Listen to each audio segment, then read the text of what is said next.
Boa noite. Alguns a gente já se vê desde a semana passada, mas mais uma vez quero agradecer o chamado que novamente vocês atenderam e estão aqui conosco hoje à noite. Por questões de organização, nós vamos ter uma apresentação cultural e depois nós vamos seguir para a nossa noite pedagógica também, né, onde nós vamos refletir sobre os caminhos para o desenvolvimento da autoconfiança.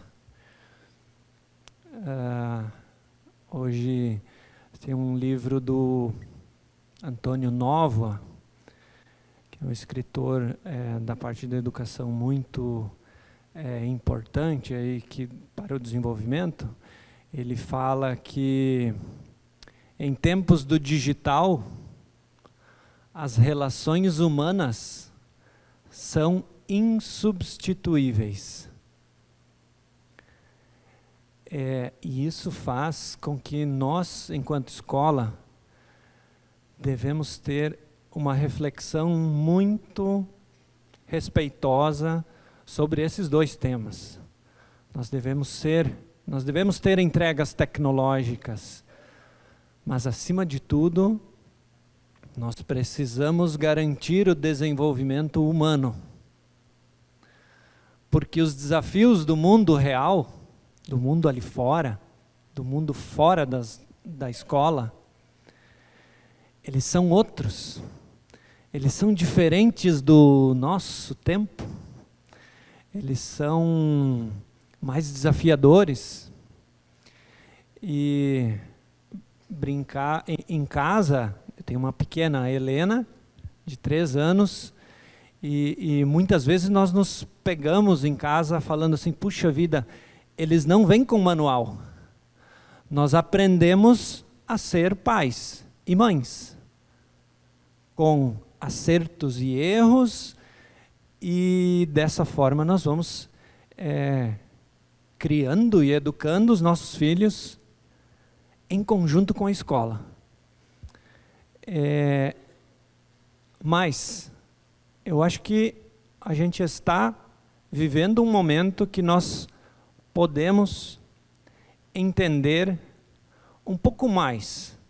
Nós podemos entender os comportamentos, entender os movimentos sociais e, em conjunto, família e escola, propor e desenvolver atitudes comportamentais em nossos alunos, nos nossos filhos e filhas, para que eles consigam se comportar no mundo real, no mundo aqui fora, se autorregular, entender das suas emoções, refletir sobre os seus objetivos. Falávamos hoje à tarde, né?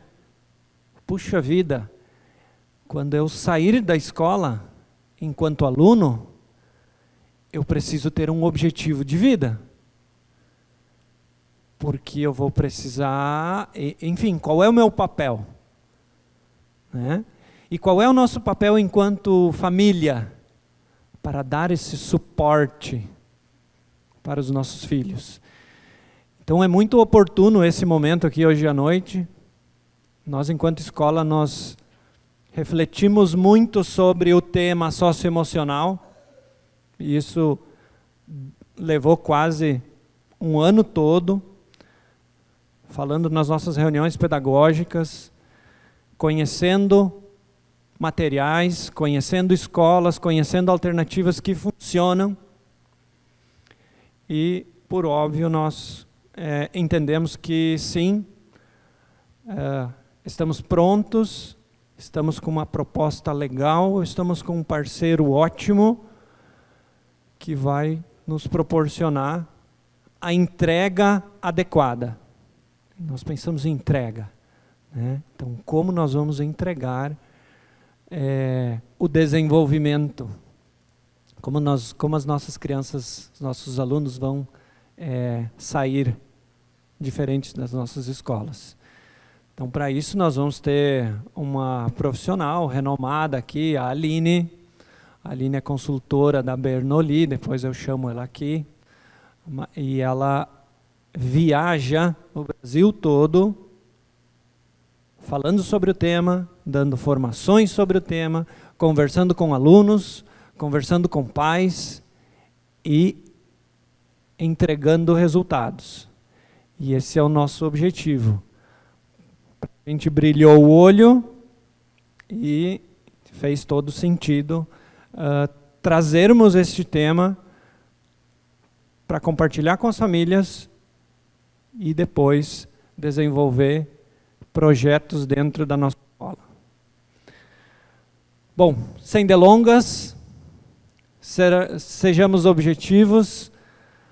Vamos acompanhar a belíssima apresentação que o grupo do 3º e 4º ano já fez na semana passada, e por isso os trouxemos aqui novamente.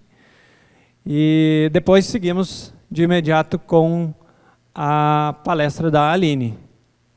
Tá certo? Obrigado por terem vindo, obrigado por terem aceito o convite de estar aqui. Vocês fazem parte da nossa família e vocês ajudam a construir os caminhos da nossa escola. Muito obrigado. Meninas, com vocês.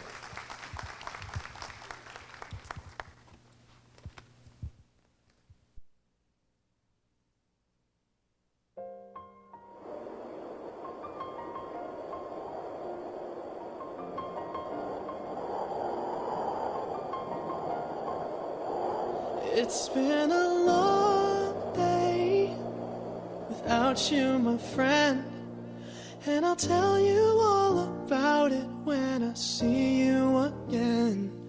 We've come a long way from where we began. Oh, I'll tell you all about it when I see you again. When I see you again. Damn, who knew? All the planes we flew, good things we've been through, that I'll be standing right here talking to you about another path. I know we love to hit the road and laugh, but something told me that it wouldn't last. Had to switch up, look at things different, see the bigger picture. Those were the days, hard work forever pays. Now I see you in a better place. See you in a better place. How can we not talk about family when family's all that we got? Everything I would do, you were standing there by my side, and now you gon' be with me for the last ride. It's been a long way from where we began. You know we started. Oh, I'll tell you all about it when I see you again. Tell you. When I see you again.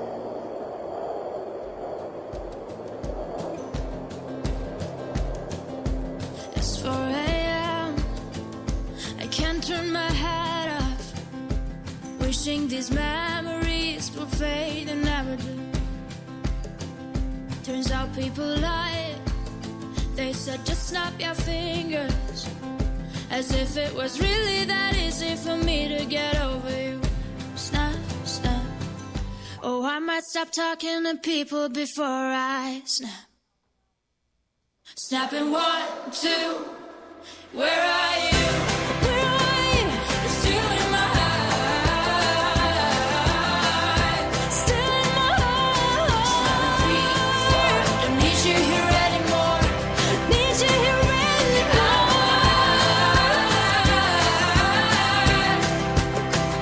'Cause you might stay.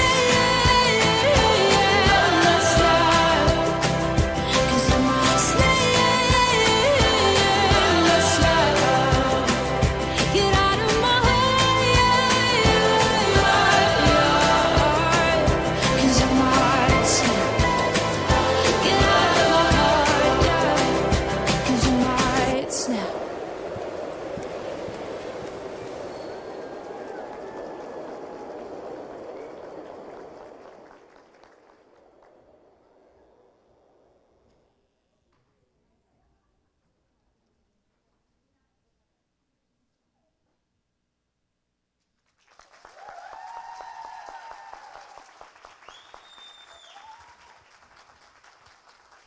Aline, fique à vontade. Muito obrigada. Estaremos aqui. Oi, gente, boa noite. Que apresentação linda, parabéns, meninas, viu? Foi lindo demais. E a gente morre de orgulho, né? Quem está orgulhoso aí? Queridos, prazer estar aqui com vocês essa noite. Gostaria de ver esse teatro lotado. Mas a preocupação de cada um aqui, eu tenho certeza que é genuína. E muito além disso, né? Quando você se propõe a participar de um evento da escola do seu filho, assistir uma apresentação, assistir uma palestra, você está dizendo para ele, sem mencionar nenhuma palavra, que ele é importante, que você o ama, que a vida dele importa para você. É sobre isso, participar desses eventos, desses momentos, né? Você dizer sem nenhuma palavra que ele é importante. Porque eu sei que estão todos cansados, e eu estou aqui com o celular no bolso, mas não é porque eu sou viciada, tá, gente? É porque os meus 2 relógios acabaram a pilha. E eu preciso controlar a hora. Como eu sou britânica, estamos começando às 20h20, e eu prometo que não vai passar de 1 hora esse nosso bate-papo. Então, convido-os a dedicarem essa 1 horinha, não para a Aline, não para a escola, mas para os filhos de vocês. Eu sempre... Hoje à tarde ainda mencionei, né? Quando eu olho cadeiras vazias, eu gosto sempre de pensar que essas cadeiras representam pais perfeitos. E que bom que nós, na nossa imperfeição, nos permitimos estar aqui essa noite para aprender um pouquinho mais a fazer aquilo que ninguém nos ensina, que é educar filhos. Alguém ensinou vocês a educar os filhos? Tem uma escola de pai e de mãe? Deveria ter, não é? Essa é uma boa oportunidade para refletirmos sobre o nosso próprio processo de paternidade, de parentalidade. Bom, queridos, vou me apresentar então formalmente, porque senão eu já começo conversando, né? Eu sou assim. Sou gaúcha de Porto Alegre, meio desgarrada, porque fui morar na praia. Moro em Florianópolis, palhoça na verdade, tem 12 anos já. Mas é sempre muito bom retornar ao meu estado, porque eu viajo todo o país, mas a minha raiz está aqui, né? Sempre que eu passo uma semana no Rio Grande do Sul, todo mundo percebe, porque o sotaque já vem, né? É de imediato. Me sinto em casa estando aqui com vocês. Então, eu sou Aline, gaúcha de Porto Alegre, professora de formação. Minha formação inicial é em pedagogia, trabalhei muitos anos como supervisora de rede de escolas, orientadora educacional, supervisora escolar, coordenadora, enfim. Conheço bem esses bastidores que as meninas atuam hoje e sei o tanto que é desafiador educar. Mas não só enquanto professor, enquanto pais, enquanto família. Eu acho que o maior desafio do ser humano é educar outro ser humano para o mundo, para a vida. Porque a escola tem o papel fundamental de capacitar os nossos filhos para as provas acadêmicas. Mas não menos importante são capacitá-los para as provas da vida. Capacitá-los para aquilo que nós não tivemos a oportunidade de aprender no nosso tempo. E eu me coloco muito junto do mesmo tempo que a grande maioria de vocês aqui. Do mesmo formato de criação, do mesmo estilo parental. Eu venho de uma criação autoritária. Quem vem aqui de uma criação mais autoritária do que permissiva? Grande maioria de nós, né? O pai dava um assovio no portão e não esperávamos ele dar o segundo. Ninguém pagava para ver. Então, não é. Hoje nós viemos com uma reflexão muito diferente, inclusive enquanto pais e mães.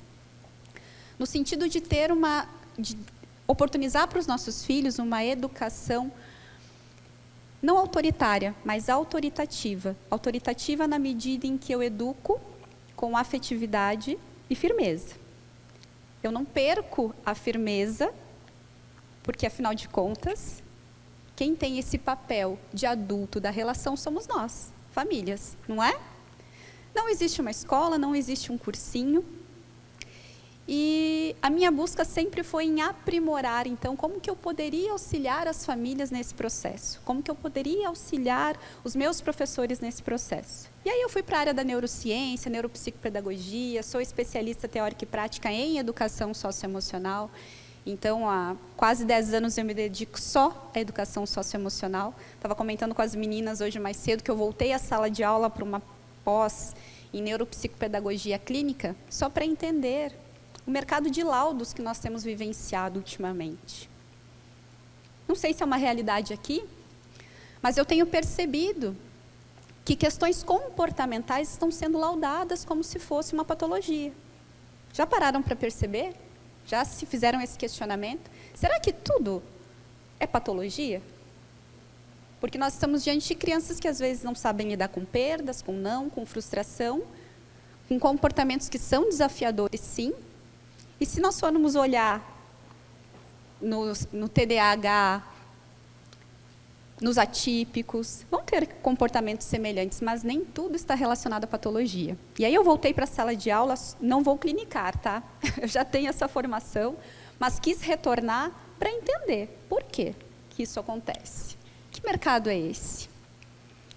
Não é a pauta do nosso assunto de hoje, quem sabe retornamos com esse, mas a pauta do nosso assunto hoje é falar um pouquinho dessa habilidade aqui. Autonomia, construindo caminhos para a autonomia e a importância da rotina para o desenvolvimento de crianças, estudantes, conscientes, protagonistas e autorresponsáveis.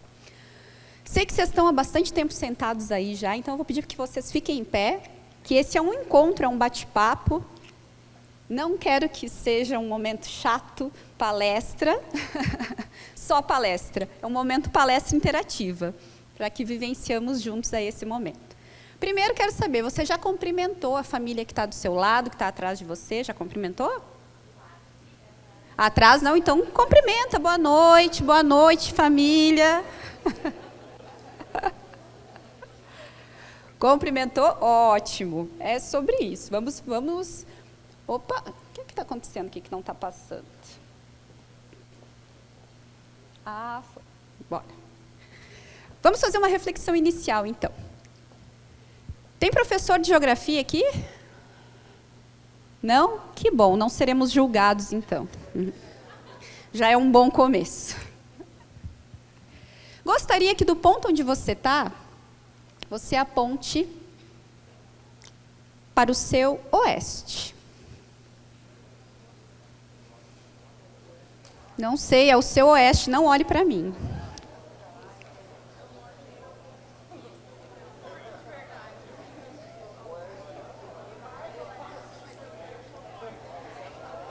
Essa é uma experiência fantástica.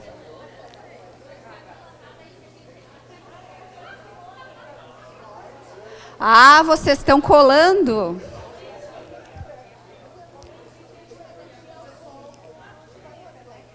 Agora começam as DRs, porque os casais começam, não, é para cá, não, é para lá. Não é? Ó, tem gente que não quer se comprometer, cruzou o braço. Tu que é a professora, mostra você, né? Decidiram aí para onde que é o oeste? Vamos pensar que vocês decidiram. Vamos seguir pelo menos a lógica agora, né? Leste.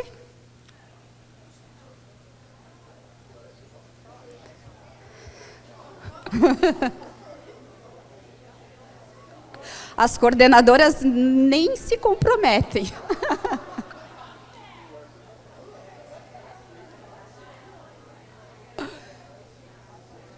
Seu sul. Norte. O lugar onde você se sente mais amado.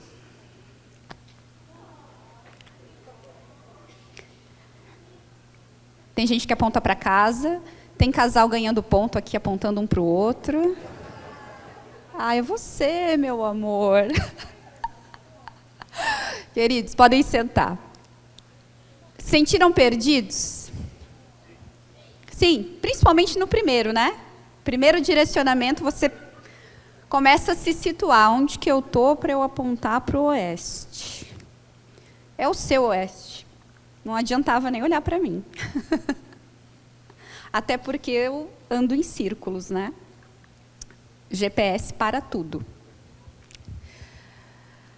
Foi difícil tomar o primeiro direcionamento. Depois nós fomos pela lógica, olhando para o vizinho, conversando com a colega, não foi assim?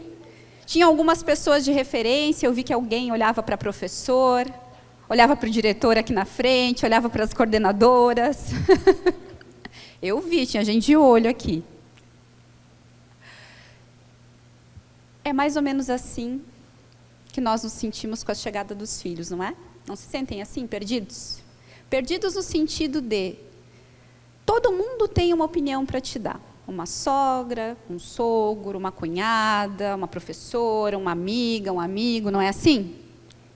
Todo mundo tem um conselho. E eu não estou aqui para dar conselhos. Aqui é ciência e muito estudo envolvido. Mas não é receita de bolo. Talvez dicas que nós conversamos aqui essa noite faça sentido para você, mas não faça sentido lá na sua casa. É um processo. Nós vamos aprendendo também a criar, a educar. Quem aqui é filho único, levanta a mão. Exceto as crianças. Pais, quem aqui é filho único? 1, 2, 3, 4. Não, 4. Quem aqui é pai de filho único? Levanta a mão. Esse número subiu consideravelmente, nem vou contar. Aqui nós já temos uma boa reflexão. Nosso maior desafio hoje, enquanto pais, é ensinar os nossos filhos a desenvolver habilidades e competências, por exemplo, que nós desenvolvemos muito naturalmente sozinhos, compartilhando com os nossos irmãos, com os nossos colegas, com os nossos primos. Não foi assim? Eu dividia tudo na minha casa. Tenho 2 irmãos, meninos, e uma menina, que chegou depois. Mas, na minha criação, eu precisei aprender a dividir o quarto, a dividir as roupas, gerenciar conflitos, do tipo, eu não conto, você também não conta. A ser resiliente, a no primeiro assovio do pai já chamar o irmão. Era um ato de empatia, de compaixão, vem cá, vamos entrar. A coisa vai ficar preta para o nosso lado, já entrava assim, né?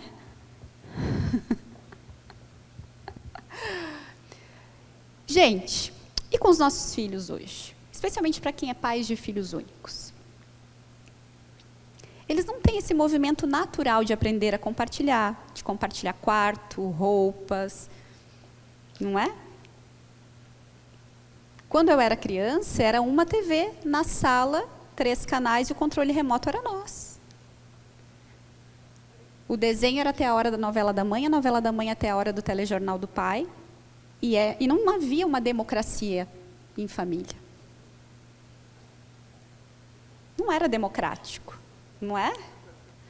Hoje, cada um tem a sua TV no quarto, computador, celular, tablet, etc. Que bom que nós temos condições de dar para os nossos filhos tudo isso. Que bom.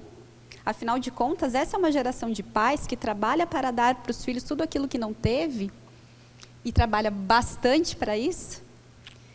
E muitas vezes, em virtude desse excesso de trabalho, não tem tempo de dar exatamente aquilo que teve. E aí, por esse excesso de culpa, muitas vezes, acaba sendo permissivo, acaba dando tudo que pede, tudo que quer. E não é por mal. Ninguém aqui, nenhum de nós aqui erra na expectativa do erro. Nosso erro é na expectativa do acerto, é para dar o melhor. E nós justificamos, muitas vezes, esse excesso por excesso de amor também. Eu amo tanto. Quando eu apontei o lugar onde você se sente mais amado, alguns apontaram para si. Não é? E é assim. O seu filho é importante? É. Mas você tem que se amar primeiro. Você precisa ter esse amor genuíno por você em primeiro lugar. Para poder dar para ele o seu melhor, enquanto pai, enquanto mãe, enquanto educador. Olhe para você. Porque o nosso desafio é justamente esse aqui, formar filhos autônomos, capazes de tomar decisões saudáveis, de fazer boas escolhas. Vai chegar um determinado momento da vida deles em que nós vamos ter que deitar a cabeça no travesseiro e dizer, eu dei o meu melhor. Tem pais de educação infantil aqui? Levanta a mão. Fundamental 1, primeiro a quinto. Pais de adolescente, tem aqui também? Muita comunicação, né? Eles conversam bastante com os adolescentes, né? Esse auditório tinha que estar cheio de pais do 6º ao ensino médio, porque é a fase que eles mais precisam de nós. É a fase que eles mais precisam da nossa atenção, da nossa intervenção. E talvez seja a fase onde eu esteja mais cansado. Cansado, porque ele bate de frente, não é? Porque ele é questionador, porque ele é crítico. Basta a gente pensar e lembrar que também já fomos adolescentes. E que esse filho vai para o mundo. Se hoje na educação infantil ele entra no carro, você pergunta, como foi seu dia na escola hoje, filho? A Helena faz, né? Você não pergunta? Como foi seu dia na escola hoje, Helena? Ela conta o dia dela, da professora, do colega. Ela conta a rotina inteira, o que ela viu, o que ela não viu, o que ela comeu. Conta tudo. Faz parte, é um processo natural, não é? Mas quantas vezes eu conto para o meu filho também um pouquinho do meu dia a dia? Que as coisas também não são fáceis para mim. Claro, tudo com uma dose, não é? Mas essa pergunta ela vai acontecendo ao longo da vida dessa criança. Opa, quero sair daqui. Durante muito tempo, como foi seu dia na escola hoje? Quando ele vai crescendo, como foi seu dia na escola hoje? E a tarefa? E a prova, como que foi na prova? Não deixou meu Tupperware na escola, né? E o casaco? Você saiu de casaco hoje, cadê o casaco? Não é assim?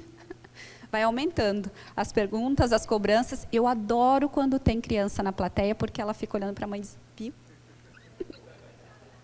Você é assim. Nós não compartilhamos às vezes, não contamos para eles. E esse diálogo precisa acontecer, das duas partes, não é? Conversar com o meu filho, estimular esse diálogo, para que ele vá desenvolver essas habilidades, essas competências que eu desenvolvi naturalmente, mas que ele muitas vezes, até em virtude de ser filho único, e eu busco protegê-lo, não deixar se frustrar. E por esse excesso, em nome desse excesso de amor, eu acabo não conseguindo desenvolver esses aspectos socioemocionais naturalmente. Quem faz esse papel? Então, já que a família hoje também não tem braço para fazer sozinho. Quem faz?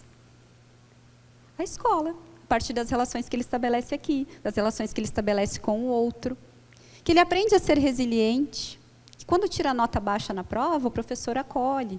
Diz, tudo bem, você vai retomar. Não é?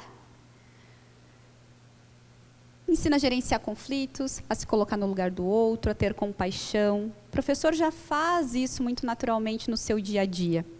Está muito intrínseco no professor realizar esses movimentos com o aluno.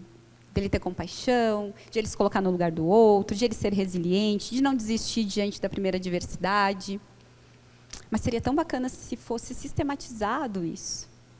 Trabalhado como português, história, matemática, geografia. É ou não é? Não faltou para nós, gente? Já pararam para pensar se nós tivéssemos tido a oportunidade de refletir sobre as nossas emoções, por exemplo?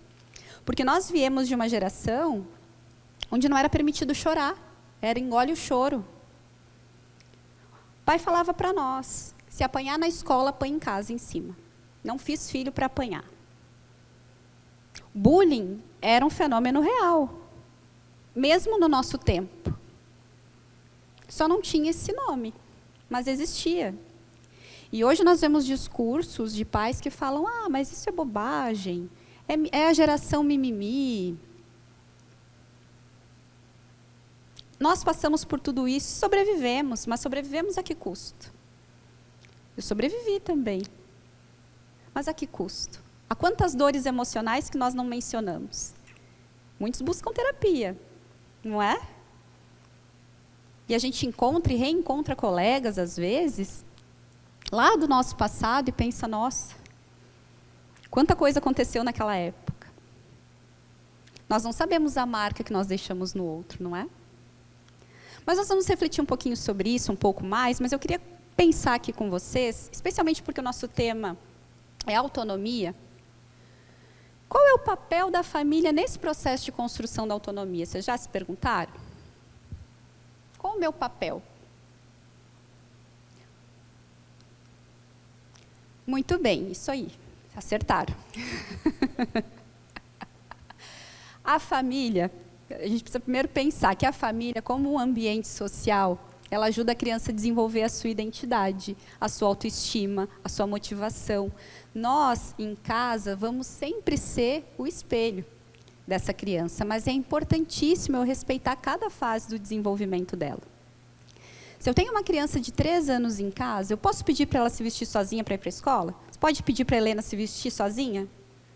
Ainda não. Ela pode até tentar, mas ela vai vir vestida de Branca de Neve, não é? Que é a roupa que ela gosta. Vai vir de princesa da Disney, não é? Ela ainda não tem autonomia para fazer essa escolha sozinha, mas ela pode fazer uma escolha supervisionada. Está frio, você quer botar a calça vermelha ou azul marinho? Não tem a opção da bermuda, tampouco do vestido da Cinderela. Mas eu posso dar essa opção da escolha, dentro daquilo que ela é capaz de fazer. Eu preciso respeitar cada fase do desenvolvimento do meu filho, especialmente para ajudá-lo a se organizar, quando eu falo de autonomia. Tem filhos que, dentro da faixa etária dele, já pode arrumar as suas coisas, já pode arrumar o quarto, já pode arrumar os brinquedos. A gente vai falar um pouquinho sobre isso também, porque nós precisamos pensar que rotina é importante. A família, ela influencia no comportamento da criança. Vocês concordam? Sim? As crianças, sim. Vocês ouviram uma vozinha? Sim, viu? A família influencia no comportamento da criança. Eu preciso ter muito cuidado com o discurso em casa, não é? Em relação a tudo. Agora, há pouco tempo, passamos pela Semana do Trânsito, não passamos? Agora em setembro. E aí a escola faz todo um trabalho, toda uma movimentação relacionada à Semana do Trânsito. E aí eu vou lá e paro rapidinho em cima da faixa de segurança, mas é 1 segundo. E o meu filho vai lá e me questiona, não questiona? Não pode parar em cima da faixa, aprendi na escola essa semana que não pode. O sinal amarelo, que ao invés de você reduzir, acelera. Ele aprendeu completamente o oposto. Eu sou o exemplo. Você usou um termo aqui, da parceria entre família e escola, não é? Eu gosto de usar esse termo parceria como uma aliança, porque nós todos aqui trabalhamos em prol de um bem comum, que é o desenvolvimento integral desse aluno, desse filho. Gosto de chamar de aliança, porque é uma aliança. A aliança nós escolhemos fazer. E foi uma escolha trazer os filhos de vocês para esse espaço, para esse ambiente. Por isso eu sou o exemplo, não é? Está fazendo sentido, gente? Sim? Eu sei que vocês estão cansados, mas a gente vai se movimentar, tá? É importante que os pais sejam exemplos em todas as áreas da vida da criança, porque o que criança vê, criança faz. Trouxe um videozinho só para a gente fechar essa reflexão, porque nós vamos entrar pontualmente na autonomia agora. Mas esse vídeo ele é muito interessante, porque ele é até um pouco pesadinho, mas ele traz a reflexão. E não tem problema as crianças assistirem, tá tranquilo. Mas ele traz essa reflexão, do tanto que o meu comportamento reflete no comportamento do meu filho, seja para o bem ou seja para o mal, para aquilo que não é tão legal, tá bom? Já continuamos aqui. Só vou pegar uma água. It looks like rain again today. Dark clouds gather and fill the sky. Don't know how to talk to you, just know how to say goodbye. Have you actually got a driver's license? I don't think so.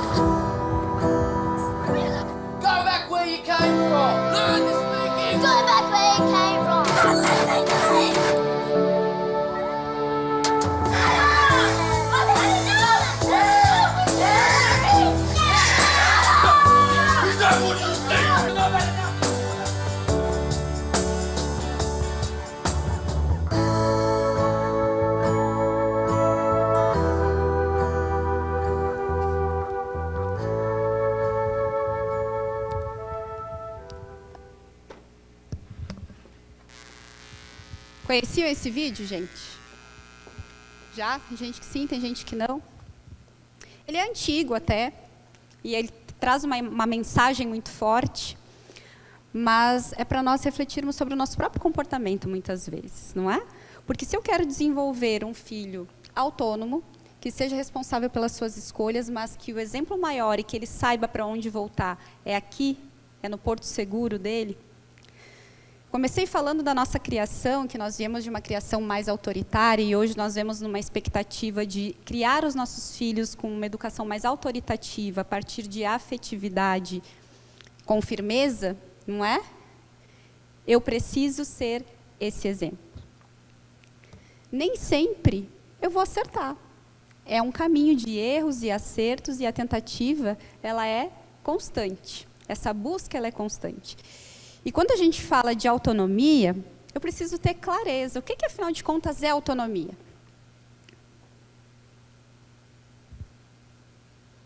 Um de cada vez. Mas já parou para pensar? É o quê?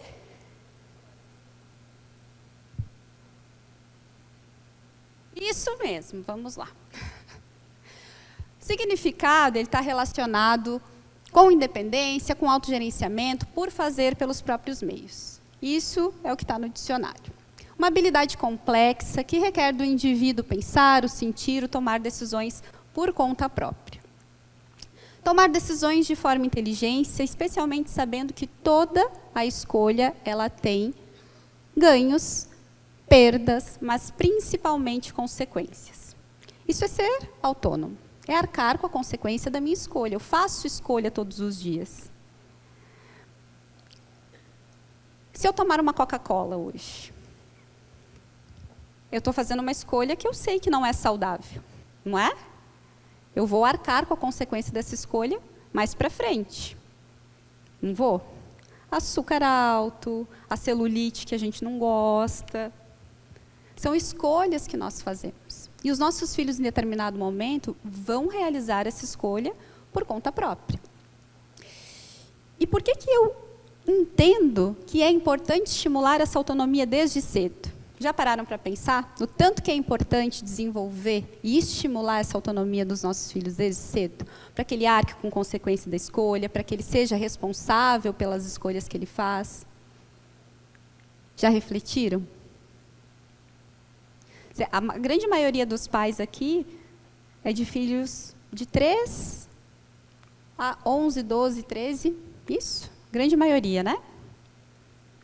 Eu vou falar de todas as fases aqui, mas é importante nós pensarmos que quando eles adquirem autonomia desde pequenos, desde a primeira infância, o impacto positivo na capacidade cognitiva deles é visível. Em vários aspectos. Boa memória, agilidade de raciocínio, senso de responsabilidade, capacidade de encontrar soluções, flexibilidade diante das situações adversas. E aqui nós já vemos habilidades e competências socioemocionais sendo desenvolvidas a partir da autonomia. Na medida em que eu consigo gerenciar os meus conflitos, porque eu busco soluções para os meus problemas. São habilidades socioemocionais, importantíssimas para o desenvolvimento humano. Meu filho pequeno não consegue descer da cadeira. Eu pego no colo. Quem já fez isso? Faz. A gente faz. Não com o objetivo que ele não passe trabalho, mas com o objetivo de protegê-lo. O que seria uma atitude de estímulo da autonomia, da resolução de problemas, da flexibilidade, da cognição? Pegar na mãozinha e dizer, vem, eu estou aqui. Por enquanto você está aqui para pegar na mão. E um dia ele vai ter que aprender a pular da cadeira sozinho. Da mesma forma que ele vai fazer as escolhas em determinado momento. A escolha profissional. Quando as coisas ficarem difíceis na vida dele, ele vai ser resiliente ou vai desistir diante do primeiro obstáculo? Porque não tem ninguém ali para pegá-lo no colo. Nós estamos diante de uma sociedade que tem adoecido emocionalmente por não saber lidar com as questões emocionais. Hoje, 90% das demissões advém de problemas comportamentais, não tem nada a ver com competência técnica. O mercado de trabalho está cheio de profissionais muito capacitados tecnicamente, mas que não têm a habilidade de lidar com o diferente, de receber um não, de lidar com a frustração. Quem trabalha com gestão de pessoas aqui, com contratação? É verdade? É? Todos nós aqui já tivemos um colega de trabalho difícil, por exemplo.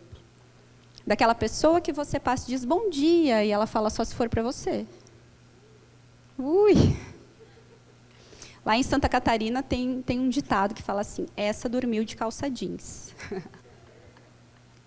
Entendi. Mas não é? É desagradável, incômodo. Mas não é verdade?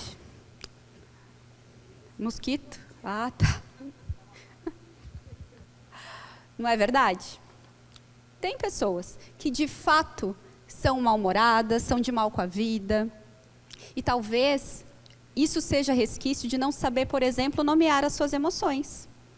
Não saber dizer quando está chateado, quando está frustrado, quando está triste. Vou contar para vocês, rapidamente, e por que eu trouxe essa reflexão aqui em relação à autonomia. Eu faço muito acompanhamento em escolas com o trabalho socioemocional. E eu fui assistir uma aula de 4º ano. Quem tem filhos aqui no 4º ano? Os filhos de vocês, 3º, 4º ano, eles sabem dizer quando eles estão tristes? Sim, são as emoções básicas, né? Tristeza, alegria, raiva, medo, surpresa. São as emoções básicas do ser humano. E eu fui assistir uma aula, 4º ano, e eles estavam falando sobre as emoções, sobre as perdas, sobre a tristeza propriamente. E aí, na roda de conversa, olha que importante esse movimento.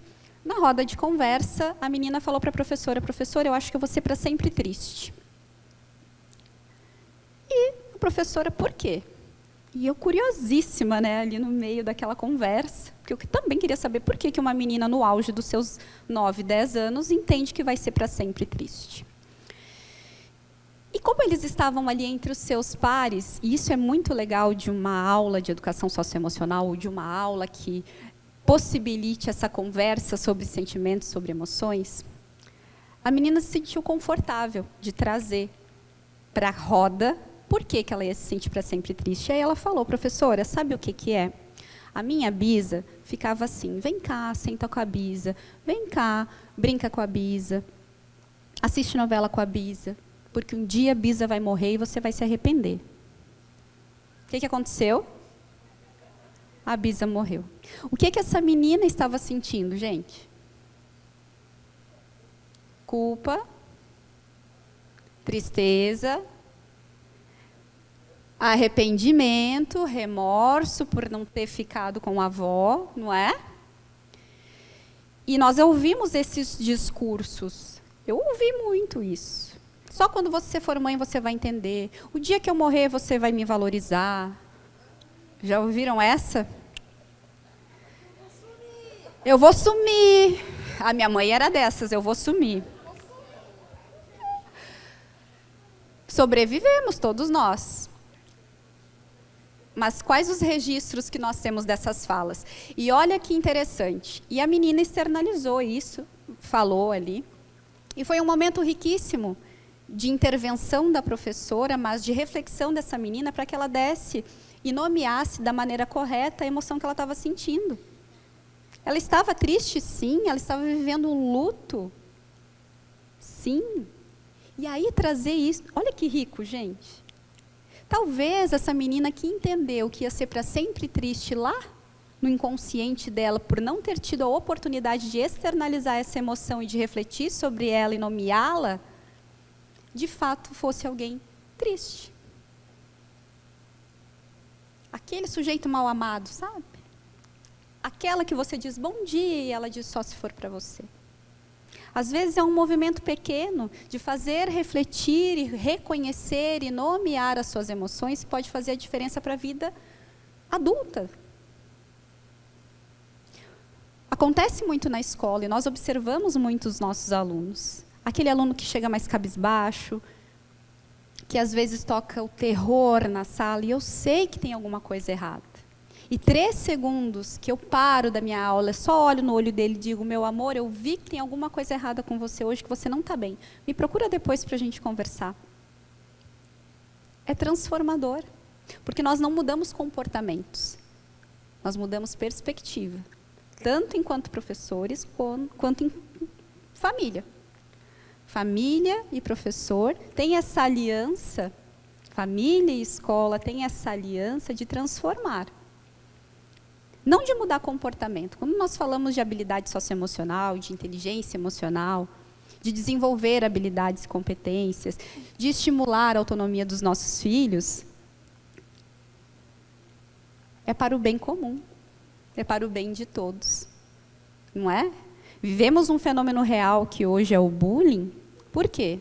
Porque as pessoas não têm inteligência emocional. Precisamos desenvolver, precisamos trabalhar. O colocar-se no lugar do outro, o entender efetivamente o que é empatia. Você sabe o que é empatia?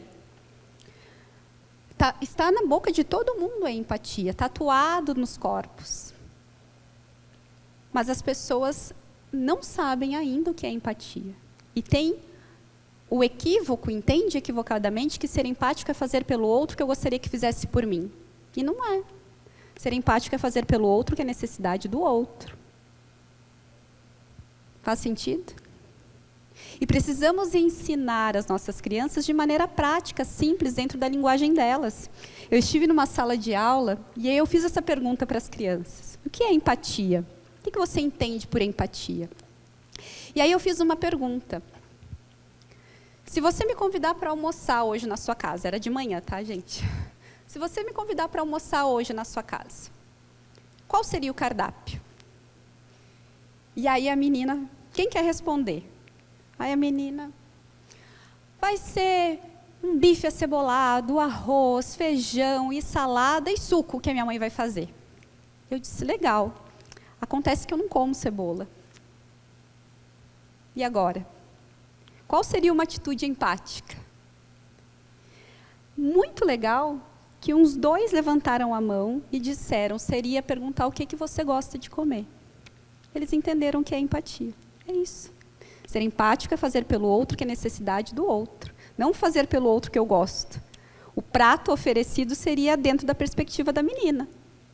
O que seria uma atitude empática? Fazer por mim o que é a minha necessidade. Faz sentido?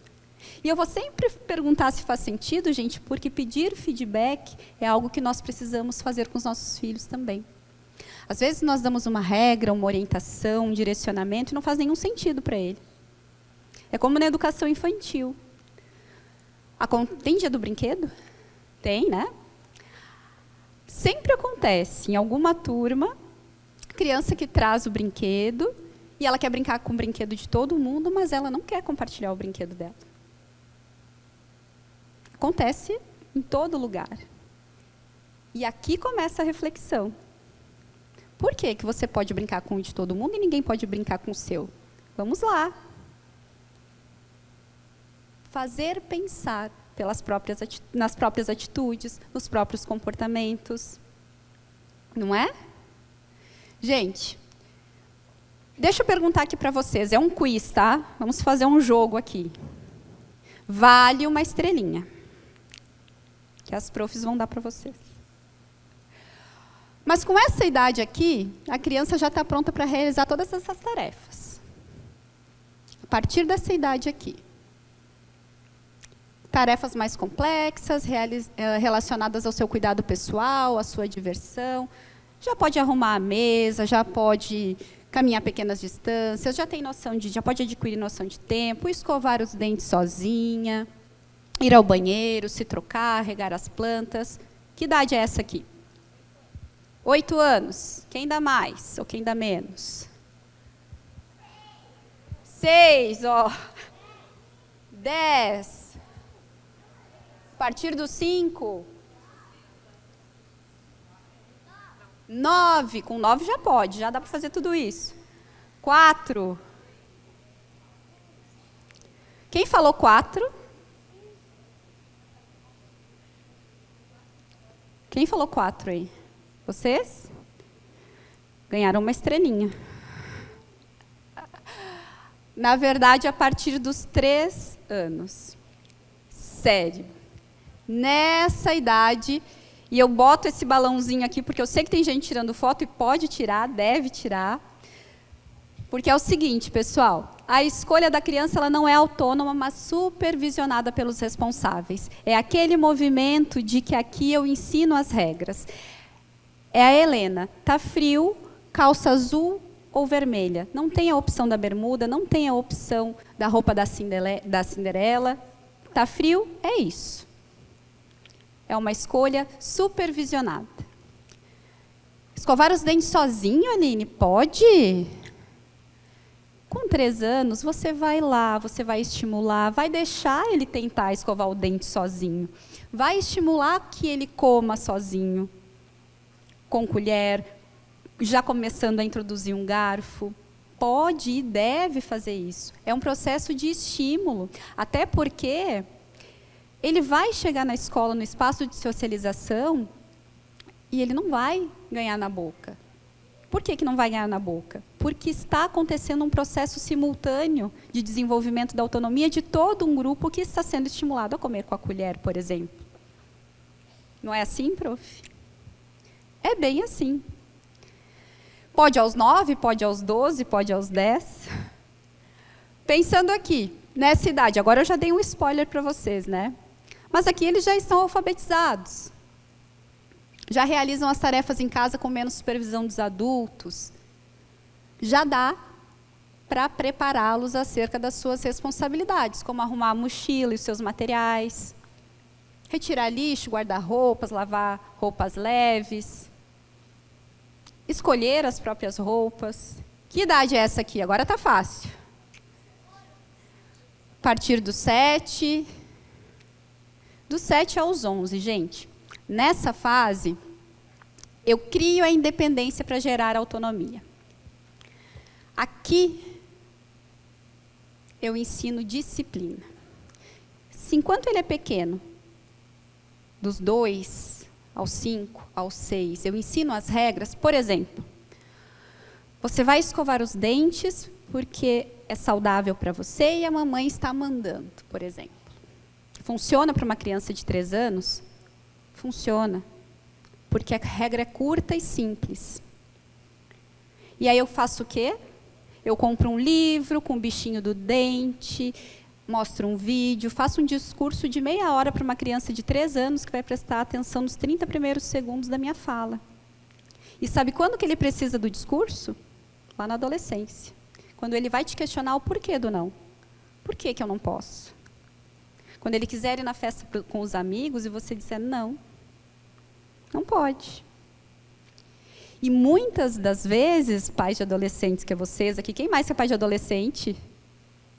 E muitas das vezes a sua única resposta, a resposta que vai vir na sua mente é porque eu te amo, porque eu já tive a sua idade, porque eu sei o que acontece nessas festas. Não é essa a vontade que a gente tem? Não é? E ele fica questionando, mas todos os meus amigos vão. Mas você não é todo mundo, né? Que quem manda aqui sou eu. E acabou a conversa. Já vamos falar dessa fase. Mas aqui, por que a disciplina? Porque aqui eu posso estabelecer uma rotina clara com ele. É criar mesmo a rotina, com horários. Horário para estudar, horário para tomar café, horário para almoçar, horário para brincar, horário para jogos, horário para as telas. Esse é um outro assunto polêmico também, não é? Conversávamos hoje à tarde sobre isso. Se nós vínhamos com um discurso lá em 2019 de limitar o uso da tecnologia, 2020 veio uma pandemia que validou e intensificou o uso descontrolado. Perdemos a mão em determinado momento, inclusive nós adultos. Mas lembrem-se que nós somos o exemplo. Foi o nosso primeiro assunto, né? Nós somos o exemplo. Na hora do jantar, desconecta. Come juntos, comam juntos, efetivamente. É comum vermos o movimento nos restaurantes, nos parques, que as crianças não estão brincando, estão jogando ou estão entretidos com outra coisa. Mas eu estou ali também, entretida no meu celular. Enfim, reflexões. Somos o exemplo. Mas aqui eu posso ensinar a disciplina de uma maneira muito mais tranquila. Dos 6 aos 11 anos. E como desenvolver a autonomia do adolescente sem perder a autoridade como responsável? Porque essa aqui é uma fase difícil, não é? Sem perder, sem sair dessa diferença, né, entre dar liberdade de decisão para os filhos e deixá-los fazer o que bem entender. Existe uma grande diferença, mas essa linha é muito tênue. E eu preciso ser coerente, por exemplo, nas exigências que eu faço para o meu filho adolescente. Em que sentido? A coerência, especialmente da faixa etária. Você não pode ir na casa do seu amigo ali na esquina para pegar um livro ou para pegar um jogo, porque é noite, é tarde, é 7 horas da noite já, não pode. Mas pode ir na outra esquina buscar um refrigerante no mesmo horário porque faltou para o jantar. Olha a incoerência. E o adolescente vai te questionar sobre isso, não é? E ele vai ter um posicionamento crítico sobre isso. Mas eu preciso orientá-lo a organizar a sua própria rotina. E aqui, esse organizar a própria rotina não é fazer o que bem entende. É uma rotina pré-estabelecida que o que ele vai escolher é que horários, por exemplo. Você não tem a opção de não estudar, mas qual horário você vai fazer isso, você pode escolher. Tem mais sono durante a tarde? Não tem problema, pode estudar em outro horário, pode ser mais cedo, pode ser após o almoço. Negociável. Tem coisas que são negociáveis e coisas que não são negociáveis. Não é? De responsabilidades. Ele precisa ter pequenas responsabilidades. É importante para o desenvolvimento dele. Seja arcar com a responsabilidade da escolha de não ter estudado para uma prova, e a gente precisa deixá-los arcar com a consequência, por mais difícil que seja, deixar se frustrar, porque nem sempre vai ser 10, e se não estudar, fatalmente a consequência vai ser essa, de não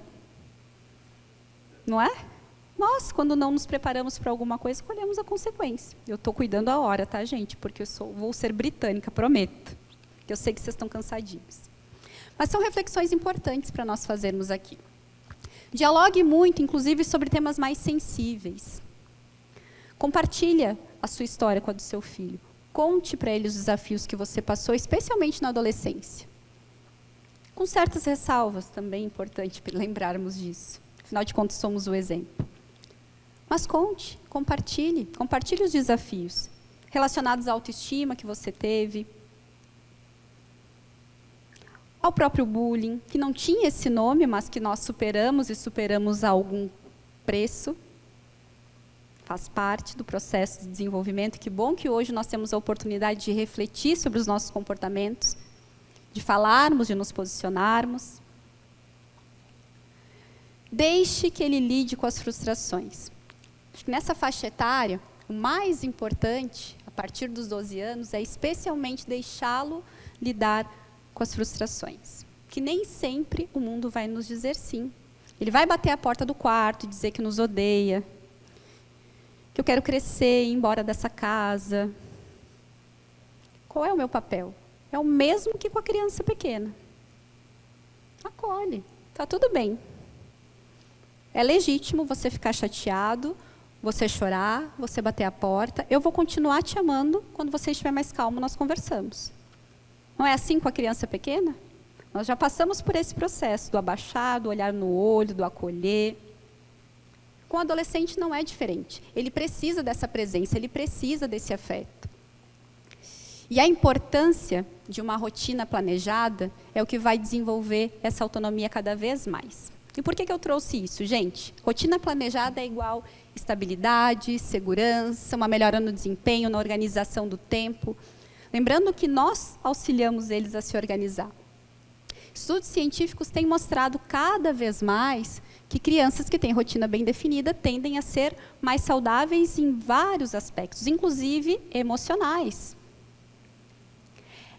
É importantíssimo hoje, mais do que nunca, desenvolver aspectos emocionais, mas eu preciso começar isso em casa. Eu tenho essa aliança, essa parceria com a escola que vai fazer esse trabalho de maneira sistematizada, pensando na saúde emocional do meu filho, mas essa base é em casa. E a gente precisa ser parceiro, efetivamente, desse processo. Os efeitos positivos de uma rotina bem estabelecida na infância são observados na adolescência, então, para os pais dos pequenos aqui já podem começar, e os pais dos adolescentes devem estar se questionando: Aline, agora? Perdi o tempo? Posso começar a partir de hoje? Pode, é você que determina, o cérebro humano está em desenvolvimento até os 25 anos, ele ainda não é adulto. Sabiam que não é mais 21, né? É 25. O cérebro humano só está pronto aos 25. Está maduro para refletir, para tomar decisões acertadas aos 25. E eles estão indo cada vez mais cedo para outras cidades. E eles saem mais cedo de casa, ou às vezes mais tarde, porque hoje não existe mais uma regra, não existe mais um padrão. Tem os filhos de 30 em casa, e tem os filhos de 18 que já estão em outras cidades, fazendo cursos. Não tem um padrão. Como não tem uma receita de bolo. Lembra que eu comecei a minha fala aqui com vocês? O que eu trago aqui essa noite são reflexões, especialmente para a gente pensar na importância de termos filhos emocionalmente saudáveis para que encarem os desafios da vida, para que façam escolhas assertivas. Preciso desenvolver autonomia enquanto direcionador, porque é isso que nós somos, direcionadores nesse momento. Mas em outros momentos, eles vão tomar as decisões por conta própria. E estabelecer a rotina, gente, é isso. Porque ter uma rotina estruturada é importante, especialmente também para aprender a lidar com a frustração. Ajuda a ter um bom convívio no ambiente familiar. E eu trouxe aqui bem uma rotininha mesmo, porque nós, professores, estamos habituados a essas rotinas, desenhadas no papel, escritas, organizadas, é assim que nós trabalhamos. Eu tenho agenda no celular, agenda no computador, agenda de papel. Precisamos para nos organizar, e não é diferente com a rotina dos nossos filhos, eles precisam dessa organização. Porque é saudável, traz segurança, contribui para fortalecer a autonomia, desenvolve a proatividade, traz disciplina. Gente, mais do que nunca, precisamos estar atentos à saúde emocional dos nossos filhos e estabelecer combinados. Combinado não sai caro. Já ouviram esse termo? Lá em casa usava-se muito. Combinado não sai caro. Combine. Mas esses combinados, eles precisam ser feitos na presença da criança, para que seja respeitoso, democrático. Lembra? É a educação com afetividade. Eu coloco as regras, mas eu respeito também a opinião. É fazer os combinados na presença dele. Coloque as regras e responsabilize pelas escolhas feitas. Quantas vezes eu imponho uma regra lá em casa que eu mesmo não cumpro? Por exemplo, nós não vamos ir para o parque se você não guardar os seus brinquedos. E aí está chegando a hora de ir para o parque, você quer ir no parque tomar um chimarrão. O que você faz? Quebra a sua própria regra, ajuda ele a recolher os brinquedos, rapidinho vamos lá então guardar os brinquedos, e nesse minuto você perdeu a sua autoridade. Por quê? Porque você quebrou a sua própria regra. Era se ele não guardasse os brinquedos. Ele não guardou, você auxiliou e foi no parque do mesmo jeito. Eles sabem exatamente em quem chegar. Não discutam regras, nem estabeleçam elas diante dos filhos de vocês. Não discutam diante dele, porque ele sabe o lado mais fraco. Ele sabe em quem chegar, quem é mais vulnerável, quem vai atender os seus apelos. A regra tem que ser clara e tem que ser combinada entre os casais, antes de combinada com eles. Claro que eu vou trazer essa democracia aqui, mas uma democracia que eu já direcionei. Faz sentido? Sim? Legal, gente. Não é sobre impor, e sim sobre mostrar a importância dos pequenos atos individuais, e isso deve ser feito com o intuito de trazê-los à reflexão, não de gerar punição. Certo? Queridos, deixa eu olhar o horário aqui, tô cuidando. Eu tenho 6 minutos. Vou ser britânica, tá? Algumas contribuições finais para a gente pensar aí sobre essa construção da autonomia. Encoraje as iniciativas do seu filho. Mesmo pequenininho, às vezes ele vai pegar o pano e querer tirar o pó. E mais vai emporcalhar do que tirar efetivamente o pó, porque ele está nesse processo de construção. Não é? Mas incentive a tentativa. Ele tentou, ele quis, ele buscou. Elogie o esforço, dê tarefas que não excedam a sua capacidade. Para os pais de adolescentes, ele vai tentar fazer um brigadeiro de colher e tirar todo o teflon da sua panela. Não foi? Mas a intenção foi boa. Coma esse brigadeiro de colher. E explique para ele que não se faz brigadeiro de colher na panela de teflon com a colher de inox, porque tira todo o teflon. Ele precisa errar para saber. Em determinado momento, você não falou isso para ele. Não é? Eu lembro da minha mãe, meu sonho era comprar uma cartela de Yakult e tomar inteira sozinha. A primeira coisa que eu fiz quando eu fui morar sozinha, juro, gente, num apartamento no Centro Histórico de Porto Alegre, um JK. Não tinha nada em casa. Uma cartela de Yakult, eu tomei inteira sozinha. Horas mais tarde eu descobri o porquê que não podia tomar uma cartela inteira. Mas ninguém me disse que eu não podia por isso. Eu sempre achava que não podia tomar inteira porque tinha que dividir com os irmãos. Diálogo. Faltou, não é? E nem tudo na nossa educação em relação aos nossos pais, eles também erraram conosco na expectativa do acerto. Nós também, em determinados momentos, pensamos, nossa, dia que eu sair dessa casa. Pensem que vocês já foram crianças, já foram adolescentes, se determinadas habilidades e competências socioemocionais nós desenvolvemos de maneira natural em virtude dos nossos conflitos, do convívio que nós tivemos que ter, das situações mesmo. Nós precisamos esperar. Nós estamos diante aqui de pais da geração da geração alfa, perdão, que são os nativos digitais, nascidos a partir de 2010. Essa geração nasceu com a tecnologia acontecendo, eles não precisaram se adequar com a tecnologia. Por isso eles são hiperconectados, críticos, acelerados, tudo é muito rápido, é na velocidade do touch, é o 5G, é ou não é? Essa galerinha nunca parou para esperar tocar a música no rádio e Lembram disso? Isso confessa a idade aqui de vocês. Mas olha, nós lidamos com a frustração de muitas vezes a nossa gravação ser estragada pelo locutor. Era frustrante ter que esperar tocar de novo, horas mais tarde, não é? De alguém gravar alguma coisa em cima da sua gravação. Era gerenciar tempo, gestão de emoção pura, gente. Aprendemos. Compartilhamos tudo na nossa casa, na nossa infância. Eu lembro que eu compartilhava as paredes, eu sou do tempo dos posters. Vocês lembram disso? Isso também confessa a idade.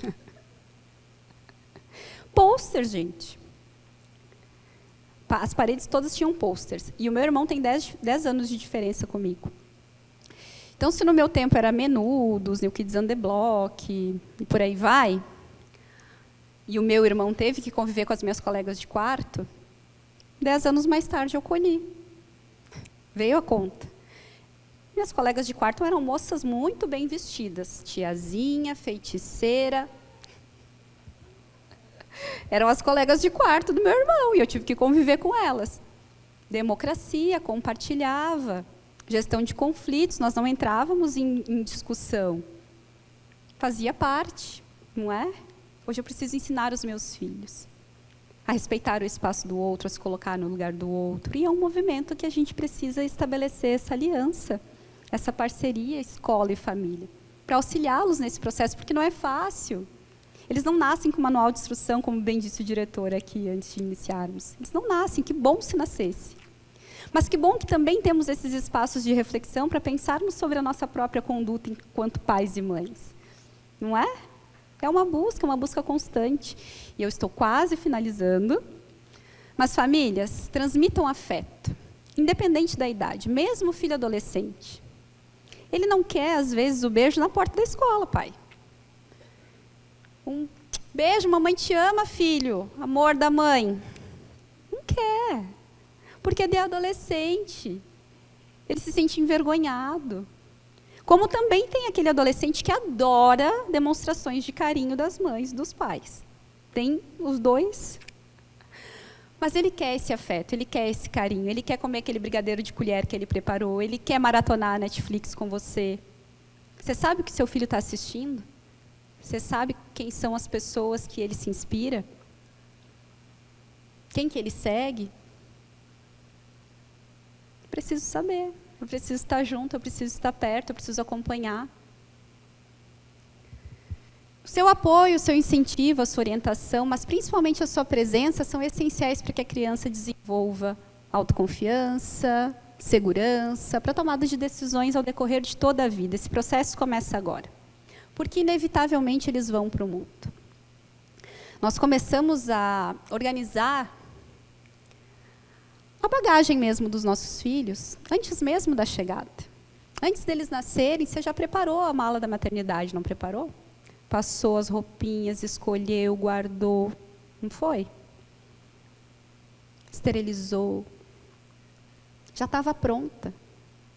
Eu preciso munir essa bagagem do meu filho com conteúdo emocional. Para que ele saiba lidar com o não, com a perda, com a frustração, para que ele seja resiliente diante das coisas quando não derem certo, por exemplo.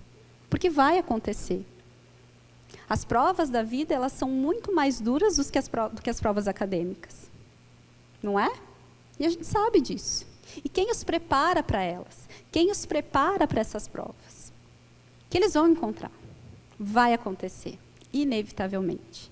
E um dia, meus amores, nós vamos ter que deitar a cabeça no travesseiro e dizer, eu dei o meu melhor. Eu fiz o que eu pude e ele sabe para onde voltar quando as coisas não derem certo. Se não derem certo. Porto seguro é aqui.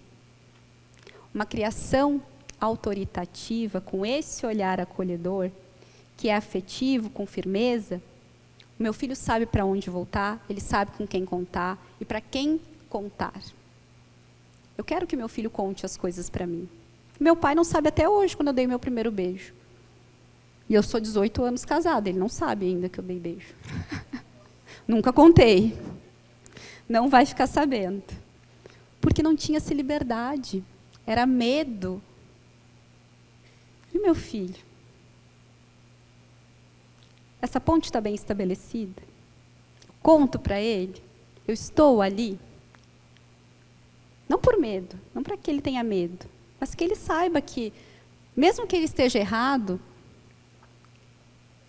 eu vou acolher, mas vou mostrar o caminho certo. Poxa, não foi legal o que você fez, estou com você. Não foi legal, vamos pensar melhor sobre isso.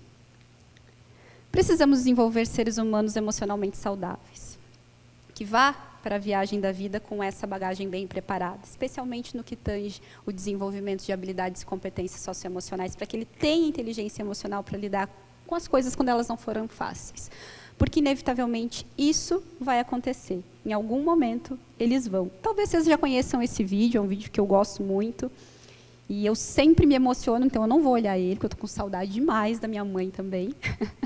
Mas é um vídeo que tem mãe e que faz a gente pensar no nosso papel enquanto pais, enquanto mães. Papais, não se ofendam, numa próxima oportunidade eu trago um vídeo de pais para vocês também, tá bom? Mas só para a gente fechar esse encontro, que vocês saiam daqui com o coração quentinho, com vontade de apertar, esmagar e estar muito perto dos amores da vida de vocês.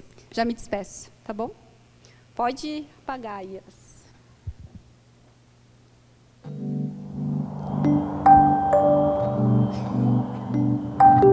Eu consegui uma bolsa na faculdade e eu sempre quis a bolsa. E eu sempre quis sair de São Paulo, desde o colégio.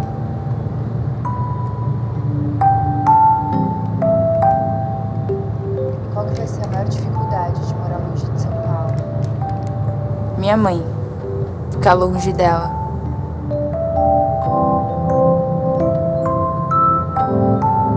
E ela sempre falava, quando chegasse o dia, ela não ia querer ir comigo no aeroporto. Pra ela voltar sozinha ia ser muito difícil.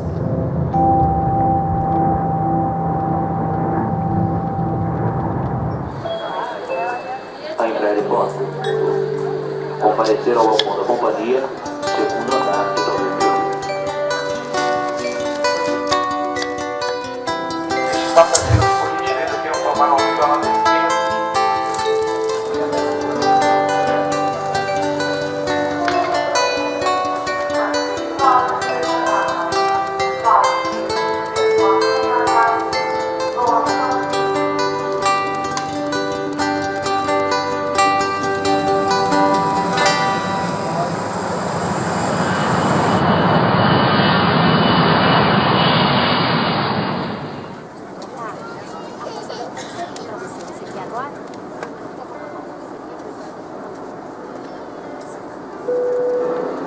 Senhoras e senhores, boa noite.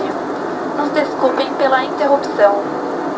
Letícia, sua mãe, tem uma mensagem para você. Oi, Lê. Tudo bem? Como tá indo o voo? Nesse período que você vai estar fora, eu vou estar aqui, torcendo por você. É o primeiro dia das mães que a gente não vai estar juntas. Mas não se preocupa, filha, porque o meu maior presente é ter você como filha. Aproveita seu jantar. Eu fiz com muito amor. E manda notícias.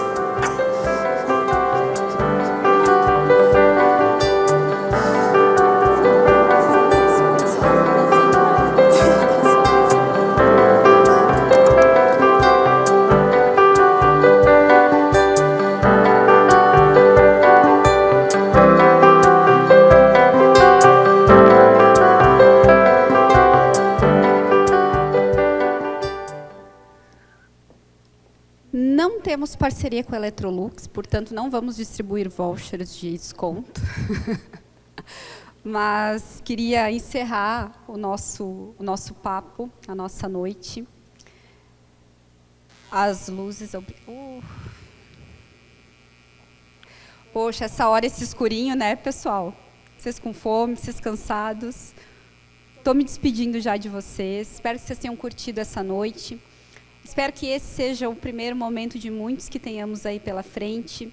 É sempre muito gratificante poder trazer um pouco de reflexão, não só sobre questões socioemocionais, mas especialmente no que tange educação de filhos, porque é um ato de amor educar, não é?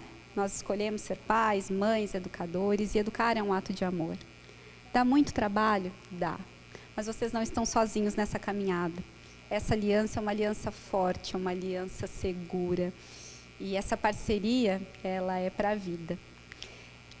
Eu sou a Aline Proença, assessora de Relacionamento e Mercado no Bernoulli, Sistema de Ensino, responsável pela coleção Eu no Mundo, que trabalha exatamente aspectos de desenvolvimento e educação socioemocional para preparar os nossos filhos e os nossos alunos para as provas da vida, para que eles desenvolvam habilidades e competências socioemocionais tão importantes quanto qualquer outra disciplina dentro da escola, mas que vai fortalecê-los para uma vida emocionalmente saudável. Não podemos esquecer que nós estamos diante de um país que vive um altíssimo índice de depressão, de suicídio. Cada 40 segundos uma pessoa comete suicídio no mundo, isso é gravíssimo. E está diretamente relacionado à falta de inteligência emocional, de saúde emocional, e nós precisamos trabalhar na raiz. Não é terapia, é um processo de construção. É preventivo.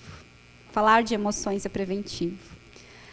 Muito, muito obrigada pela presença de vocês. Espero que vocês tenham curtido essa noite, que tenha feito sentido. É a isso que eu me dedico, e se um de vocês sair daqui minimamente tocado ou reflexivo com isso que foi pensado, conversado e refletido nessa noite, o meu propósito de vida foi concluído, porque meu propósito é esse. Muitíssimo obrigada pela presença, até uma outra oportunidade. Obrigada, diretor, obrigada, meninas. Até uma próxima.